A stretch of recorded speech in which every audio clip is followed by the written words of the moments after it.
दोस्तों, वास्तविकता देखी जाए तो हम भी भीड़ का एक हिस्सा बन चुके हैं। हम भी इस भीड़ में अपने आप को भूल चुके हैं। हम भी इस भीड़ के कहे अनुसार उनके इशारों पर नाचते रहते हैं। एक कठपुतली की तरह यह भीड़ जैसा कहती है, हम वैसा करते चले जाते हैं। ऐसे केवल कुछ ही लोग होंगे जो वास्तविक तौर पर अपना जीवन स्वयं जी रहे हैं, और वह लोगों को जीवन की सही राह भी दिखाते हैं, लोगों को जीना भी सिखाते हैं। आइए इसे एक कहानी के माध्यम से समझते हैं कि आधी अधूरी जिंदगी जीकर हमें कोई लाभ नहीं। नमस्कार दोस्तों, बाला इंस्पायर्ड वन इस चैनल पर आपका दिल से स्वागत है। दोस्तों, एक राजा को क्या करना चाहिए, उसे किस तरह से एक प्रभावशाली राजा बनना होगा, इस तरह की कई सारी बातें राजा ने पहले से ही सोच रखी थी। लेकिन वह राजा यह भूल चुका था कि हम में से हर एक व्यक्ति अलग रूप, रंग और अलग व्यवहार के साथ जन्म लेते हैं, और वही हमारे जीवन की धारा होती है। एक नदी की तरह साफ और स्वच्छ उस धारा को हमने खो दिया है और अपना लिया है भीड़ तंत्र द्वारा दिया गया, क्योंकि यह हमें अत्यधिक सुरक्षित लगता है। क्योंकि इस भीड़ में हम अपने आप को सुरक्षित मानते हैं। हमें कुछ नया जानना अच्छा नहीं लगता। हम तो केवल इस भीड़ के साथ चलकर अपने आप को सर्वश्रेष्ठ समझते हैं। उस लड़के का भी एक व्यवहार था। उसे राज्य का राजा नहीं बनना था। उस लड़के का मन तो बहुत नाजुक था। वह जल्द ही करुणा से भर जाता था। हिंसा से उसे आनंद नहीं आता था। उसे तो चित्र बनाना और नृत्य करना अत्यधिक पसंद था। यही उसकी जीवन धारा थी। यदि वह उस पर चल तो संपूर्णता को प्राप्त करता, लेकिन उसके पिता को यह सब बिल्कुल पसंद नहीं, जिस कारण वह राजा अपने बच्चे से नाराज रहने लगे। उसने हर वह जतन कर दिया जिससे उसका बच्चा सम्राट बनने के लिए आगे बढ़ सके, उसमें सम्राट के सर्वश्रेष्ठ गुण आ सके। लेकिन उस लड़के को कोई फर्क नहीं पड़ रहा था। ऐसे ही धीरे धीरे समय बीतता गया, और समय के साथ साथ अब वह युवराज बड़ा होने लगा था। लेकिन जैसे जैसे युवराज बड़े हो रहे थे, उनके मन में, उनके दिमाग में समाज की यह बातें घर करती चली जा रही थीं। अब वह बाहर के बारे में सोचने लगे थे, लेकिन अब भी उनका व्यवहार पहले जैसा ही था, और यह बात उस राजा को बिल्कुल पसंद नहीं थी। और इसी वजह से वह राजा अपने पुत्र को ताने मारता, अब शब्द कहता। वह कभी कभी इतना क्रोधित हो जाता कि अपने पुत्र से कहता, तुम्हारे जैसा पुत्र होने से तो अच्छा था कि मेरा कोई पुत्र ही नहीं होता। क्या तुम जानते हो, जब लोग ये सुनते हैं कि तुम्हारा पुत्र नृत्य करना पसंद करता है, चित्र बनाना पसंद करता है, तो लोग मुझ पर कितना हंसते हैं, मुझ पर क्या बीती है। क्या तुम जानते हो वह मेरे बारे में कैसी कैसी बातें करते हैं, और यह सब तुम्हारी वजह से है। राजा के पुत्र को अपने पिता की यह बात लग गई। उसके बाद उसने निश्चय किया कि वह अपने पिता की बातों का पालन करेगा। वह अपने पिता की आज्ञा का पालन करेगा। उसके पिता जैसा उसे बनाना चाहते हैं, वह वैसा बनकर रहेगा। एक बार जब उसके पिता खुश हो जाएंगे तो वह वापस अपने साधारण जीवन को जीने लगेगा। उस दिन से ही युवराज ने बहुत प्रयास किए, निरंतर अभ्यास किया, और आखिरकार वह एक ऐसा योद्धा बन गया जिसे हराना नामुमकिन था। उसने कई ऐसी लड़ाइयां लड़ी जिन्हें जीतना नामुमकिन था, लेकिन वह अपने पराक्रम के दम पर विजय हुआ। और जब भी वह विजय होकर वापस अपने महल लौटता तो उसे यही लगता कि अब तो उसके पिता उससे अत्यधिक प्रसन्न हो जाएंगे। लेकिन हर बार जब वह विजय होकर घर लौटता तो उसके पिता उसे केवल एक ही बात कहते, बेटा, तुम्हें तो अभी और सीखना है। अभी तुम पूर्ण रूप से एक योद्धा नहीं बने हो। और इसी वजह से वह अपने पिता की नजरों में पूरा बनने के लिए दिन रात मेहनत करता, अपनी पूरी ताकत लगा देता। लेकिन ऐसा समय कभी नहीं आया जिससे राजा को अपने बेटे पर गर्व हो। और धीरे धीरे वह पुत्र अपने आप को भुला चुका था कि वह क्या है और वह क्या करना चाहता है। धीरे धीरे उसके अंदर की करुणा क्रूरता बन चुकी थी। दोस्तों, हमारे साथ भी हमारे जीवन में कुछ ऐसा ही होता है। लोगों की परवाह करते करते, जिम्मेदारियां निभाते निभाते हम अपने आप को ही भूल जाते हैं और एक ऐसी जिंदगी को अपना ले जो हमारी है ही नहीं। लेकिन सबसे खुशकिस्मत तो वह लोग होते हैं जो सही मायने में अपना जीवन जीते हैं। वह वही कर हैं जो वह करना चाहते हैं। एक दिन की बात है, वह युवराज अपने राज्य में भ्रमण कर रहा था कि तभी उसकी नजर एक युवती पर पड़ी, और वह युवती अत्यधिक सुंदर थी, जिसके प्रति वह युवराज आकर्षित होते चले जा रहे थे। उस युवती को देखकर युवराज के मन में प्रेम उमड़ने लगा। उन्होंने उस युवती को अपने राजमहल बुलाया और उस युवती के सामने उन्होंने तरह तरह के हीरे जवाहरात के ढेर लगा दिए और फिर उस युवती से कह करते हैं, मैं तुमसे प्रेम करता हूं और मैं तुमसे विवाह करना चाहता हूं। यह जो कुछ भी तुम देख रही हो यह सब तुम्हारा है, बस मेरे विवाह के प्रस्ताव को स्वीकार कर लो। इस पर वह युवती क्रोधित होकर युवराज से कहती है, हे युवराज, मैं आपसे प्रेम नहीं करती। भला यह कंकड़ पत्थर लेकर मैं क्या करूंगी? यदि आप सच में मुझसे प्रेम करते हो तो मुझे आपकी सबसे प्रिय चीज चाहिए। क्या आप मुझे दे सकोगे? इस पर वह युवराज कहता है, सुंदरी, जो कुछ तुम चाहो वह मैं तुम्हें देने के लिए तैयार हूं। इस पर युवती कहती है, हे युवराज, मुझे आपका यह राजमहल, यह राजपाट, यह शानो शौकत नहीं चाहिए। मैं तो एक साधारण सी युवती हूं और मैं आपसे भी यही चाहती हूं। क्या आप मेरे साथ एक साधारण युवक बनकर जीवन व्यतीत कर पाएंगे? क्या मेरे साथ एक साधारण युवक बनकर चल सकेंगे? अपना यह राजपाट, यह शानो शौकत क्या आप छोड़ सकेंगे? उस युवती की यह बात सुनकर वह युवराज बहुत सोच में पड़ गया और उस युवराज को देखकर वह युवती हंस पड़ी और कहने लगी, हे युवराज, यह आपकी धन दौलत, यह आपका साम्राज्य हमारी जिंदगी में कुछ नहीं। धन दौलत, मान सम्मान, पद प्रतिष्ठा ही प्रेम की कसौटी बन जाता है। आपने तो देखा ही होगा, जिसके पास जितनी ज्यादा धन दौलत होती है, मान सम्मान होता है, पद प्रतिष्ठा होती है, लोग उसे ही अधिक प्रेम करते हैं, उसकी अधिक फिक्र करते हैं, हमेशा उसके साथ खड़ रह उसका सम्मान करते हैं। लेकिन यह सब सच नहीं होता। वास्तविक तौर पर तो वे लोग उस धन दौलत के अधीन होते हैं, उस धन दौलत का सम्मान कर रहे होते हैं, उस राजपाट का, उस पद प्रतिष्ठा का, उस मान सम्मान का आदर कर रहे होते हैं। वे लोग उसकी वाह वाह कर रहे होते हैं, उसी की प्रशंसा कर रहे होते हैं, जो कि एक दिखावा है, जो कि एक झूठ है। और इन सभी झूठों के पीछे हम अपना पूरा जीवन यूं ही व्यतीत कर देते हैं। हम सब इनके पीछे भागते रहते हैं, फिर चाहे वह कोई गरीब हो या फिर कोई अमीर। लेकिन आखिरी सांस तक ना तो कोई गरीब से प्रेम करना चाहता है और ना ही उसकी कोई फिक्र करता है। लेकिन यदि आप किसी को धन दौलत, मान सम्मान, पद प्रतिष्ठा दिखाएंगे तो वह अवश्य ही आपकी झूठी तारीफ करेगा और वह आपका झूठा सम्मान भी करने के लिए तैयार रहेगा। वह आपसे केवल इसीलिए जुड़ा रहेगा क्योंकि उसे वे सारी चीजें पसंद हैं, न कि आप। उस युवती की यह सारी बातें सुनकर युवराज एक बार फिर से कुछ देर के लिए सोच विचार करने लगते हैं और कुछ देर बाद वह उस युवती से कहते हैं, मैं तुम्हारे साथ चलने के लिए तैयार हूं। जैसा तुम चाहती हो, मैं एक साधारण जीवन जीने के लिए तैयार हूं। बस मैं अपने माता पिता को इसकी सूचना देना चाहता हूं, अपने माता पिता से आज्ञा लेना चाहता हूं। जैसे ही सम्राट को यह पता चला कि युवराज यह राज्य छोड़कर जा रहे हैं और वह भी एक साधारण सी लड़की के लिए, उसने तुरंत ही अपने सैनिकों को आदेश दिया कि उस लड़की और युवराज को बंदी बनाकर राज दरबार में पेश किया जाए। सैनिकों ने बिल्कुल ऐसा ही किया। उन्होंने उस लड़की और युवराज को बंदी बनाकर राज दरबार में ले आए।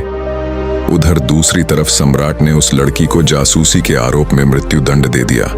वह राजा यह भूल चुका था कि जब हमारे हाथों में शक्ति होती है, हमारे हाथों में ताकत होती है, तो हम न्याय और अन्याय के बीच का फर्क भूल जाते हैं। हमें तो केवल बस यही लगता है कि हम जो कुछ कर रहे हैं वही सही है। हम अपने आप को सर्वशक्तिमान समझने लगते हैं। इस मृत्युदंड के बारे में सुनने के बाद वह लड़की डर गई और राजा से कहती है, हे राजन, इसमें मेरा क्या दोष है? इसमें मैंने क्या किया है? आपके ही पुत्र युवराज ने मुझे यहाँ पर आने का अनुग्रह किया था और मैं उनकी ही विनती पर यहाँ आई थी, इसलिए मुझे मृत्युदंड देने का आपको कोई अधिकार नहीं।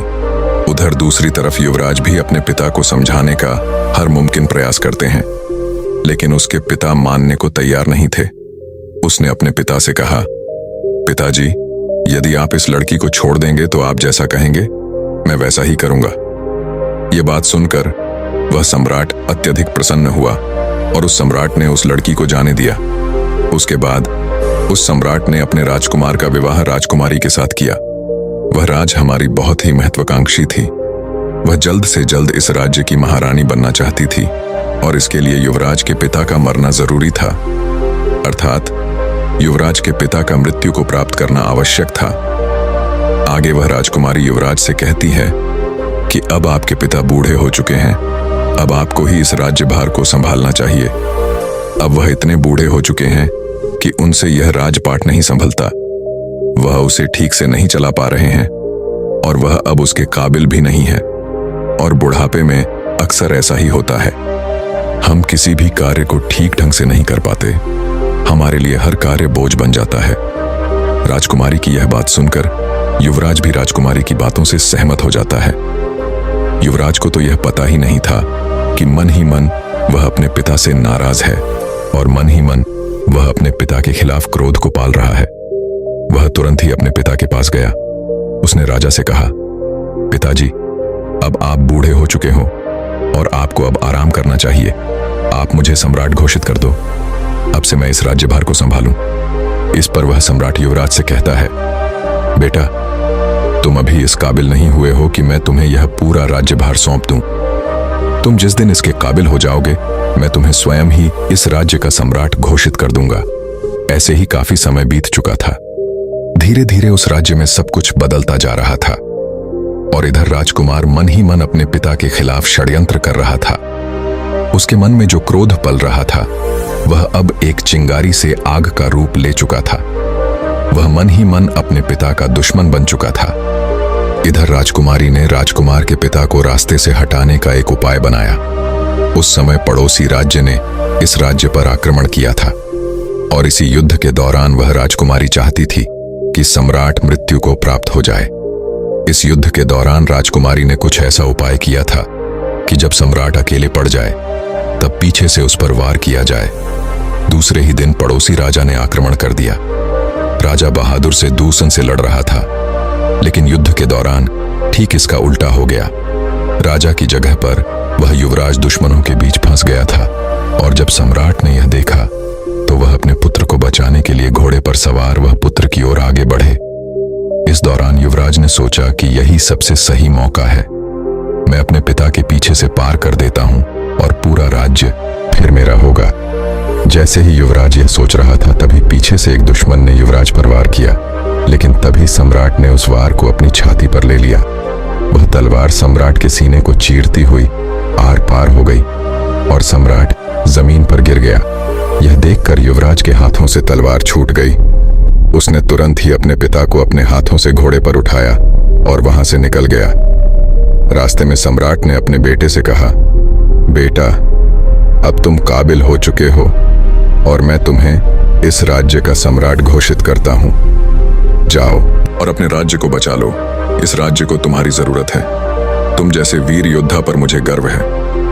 इतना कहकर वह सम्राट वीर गति को प्राप्त हो गया। अपने पिता के मुख से यह सारी बातें सुनकर राजकुमार बहुत दुखी हो गया। उसके मन में जो क्रोध था वह पूरी तरह से करुणा में बदल गया। तब उसे एहसास हुआ कि वह अपने पिता से प्रेम करता है, नफरत नहीं। उसे अपनी गलती पर पछतावा होने लगा और वह तुरंत ही वापस युद्ध भूमि पर लौटा और उसने काफी बहादुरी से युद्ध को लड़ा और अपने पिता की याद में उसने इस युद्ध को तो जीत लिया, लेकिन अपने आप से हार गया। युद्ध को जीतने बाद वापस महल लौटकर वह बहुत परेशान था, क्योंकि राजकुमारी ने जो राजा के खिलाफ षड्यंत्र रचा था, राजकुमार ने राजकुमारी को आजीवन कारावास का दंड दे दिया। कुमार बहुत दुखी था। वह स्वयं को भी सजा देना चाहता था। वह इस राज्य का सम्राट बनकर अब खुश नहीं था, ना ही उसके मन में कोई इच्छा रह गई थी। एक दिन वह अपने राज्य का भ्रमण कर रहा था कि तभी रास्ते में उसने एक व्यक्ति को देखा जो रास्ते में नाच रहा था, गा रहा था और उसने एक चोगा पहन रखा था। यह देखकर युवराज उस व्यक्ति के पास गया और उस व्यक्ति से कहने लगा, आप कौन हैं और नाच क्यों रहे हो? इस पर वह व्यक्ति कहता है, मैं कौन हूं? यही तो मैं जानना चाहता हूं। मुझे नहीं पता कि मैं कौन हूं। क्या मैं तुम्हें जानता हूं? तुम कौन हो? इस पर वह युवराज कहता है, मैं इस राज्य का सम्राट हूं। इस पर वह व्यक्ति कहता है, मुझे भी ऐसा ही लगता था कि मैं इस राज्य का सम्राट हूं, लेकिन बाद में पता चला कि मुझसे बड़ा भिखारी तो और कोई नहीं है। इस पर युवराज कहता है, आप समझ नहीं रहे, मैं वास्तविक तौर पर इस राज्य का सम्राट ही हूं। इस पर वह व्यक्ति कहता है, हाँ हाँ, मैं जानता हूँ कि इस राज्य के सम्राट तुम हो, लेकिन कभी इस राज्य का सम्राट मैं भी था और मैंने ही अपने हाथों तुम्हारे पिता को यह राज्य सौंपा था। और तुम्हारे पिता मेरे सेनापति हुआ करते थे। और तुम्हें और तुम्हारे पिता को यह तक नहीं पता होगा कि जिस लड़की के लिए तुमने अपना घर बाहर छोड़ना चाहा था, जिस लड़की को तुम्हारे पिता ने मृत्यु दंड देना चाहा था, वह पुत्री मेरी ही है। यह सुन, वह युवराज उस व्यक्ति के चरणों में गिर पड़ा और कहने लगा, मैंने अपने पिता से आपके बारे में बहुत कुछ सुना है। अब आप ही मुझे बताइए कि मैं आगे क्या करूं। मुझे अब इस राज्य में कोई मन नहीं है और ना ही मैं कोई सम्राट बनना चाहता हूं। इस पर वह व्यक्ति उस सम्राट के हाथों को पकड़ लेता है और उसे एक ऐसी जगह ले जाता है जहां पर एक विशाल वृक्ष था। उस वृक्ष की ओर इशारा करते हुए वह व्यक्ति सम्राट से कहता है, बेटा, उस वृक्ष को देखो, इस वृक्ष की तरह सम्राट बनो। इस वृक्ष पर कई तरह के प्राणी वास करते हैं, लेकिन यह वृक्ष कभी उन्हें हटाता नहीं है, बल्कि उनका ख्याल रखता है, उनका ध्यान रखता, सबकी रक्षा करता है और सबको भोजन भी देता है। और तो और यह वृक्ष हम जैसे पापी इंसानों को भी अपनी छांव में छाया अवश्य देता है। और इतना सब कुछ करने के बाद भी इसे रत्ती भर भी अहंकार नहीं है। यही इस राज्य का असली सम्राट है। लोगों को धोखा देना, लोगों को मारना, युद्ध की नीतियां बनाना, खून बहाना, लोगों की जान लेना, यह सम्राट का असली कार्य नहीं है। जाओ, वापस लौट जाओ अपने महल में और लोगों की सेवा करो, उनकी रक्षा करो, जैसे यह वृक्ष करता है। तब तुम सही मायने में एक असली सम्राट बन पाओगे। केवल लोगों को दिखाने के लिए नहीं, अपने आप को पहचानो, अपनी खुशी को पहचानो, जिसमें तुम्हें खुशी मिलती है वह कार्य करो। हम सब तो भटक चुके हैं और इस काल्पनिक दुनिया में यूं ही भटकते चले जा रहे हैं, जहां हर कोई हर किसी को बांधना चाहता है, अपने कब्जे में रखना चाहता है, अपने नीचे रखना चाहता है। जब तुम ध्यान से अपने आप को देखोगे, अपने आप को समझोगे, तब तुम्हें यह एहसास होगा कि हमारे विचार हमारे हैं ही नहीं, हमारी सोच हमारी है ही नहीं। हम जिस धर्म में जन्म लेते हैं, हम तो उस धर्म के बन जाते हैं। दोस्तों, हमारे जीवन में भी कुछ ऐसा ही होता है। हमारे आसपास ऐसे बहुत से लोग होते हैं जो हमें हमेशा कुछ अच्छी तो कुछ कड़वी बातें कहते ही रहते हैं और उनकी हर बात हमें आईना सा दिखा जाती है। लेकिन हम ऐसे लोगों को ढूंढते रहते हैं जो हमारी हाँ में हाँ मिला सके, वह हमारी गलती को गल ना कहे। और ऐसे लोग हमें बहका सकते हैं क्योंकि हम पहले से ही बहकने के लिए तैयार बैठे हैं। जो भी कुछ हम कह रहे हैं, जो भी कुछ हम कर रहे हैं, वह सब सही है। हम कुछ ऐसे लोग चाहते हैं जो हमारे इस हाँ में हाँ मिला सके और हमारा साथ दे सके। दोस्तों, आपने आज के इस पोस्ट से क्या सीखा, वह मुझे आप कमेंट में बता सकते हैं। इसी के साथ में उम्मीद है कि आपको आज की पोस्ट पसंद आई होगी, तो इस पोस्ट को उस इंसान को शेयर करें जिससे यह कहानी सुनने की जरूरत है, और उसी के ठीक बाद वेबसाइट को सब्सक्राइब करें। तो चलिए फिर मिलते हैं ऐसी एक और नई पोस्ट में एक नए मैसेज के साथ। तब तक के लिए अपना ख्याल रखें। धन्यवाद। नमो बुद्धाय।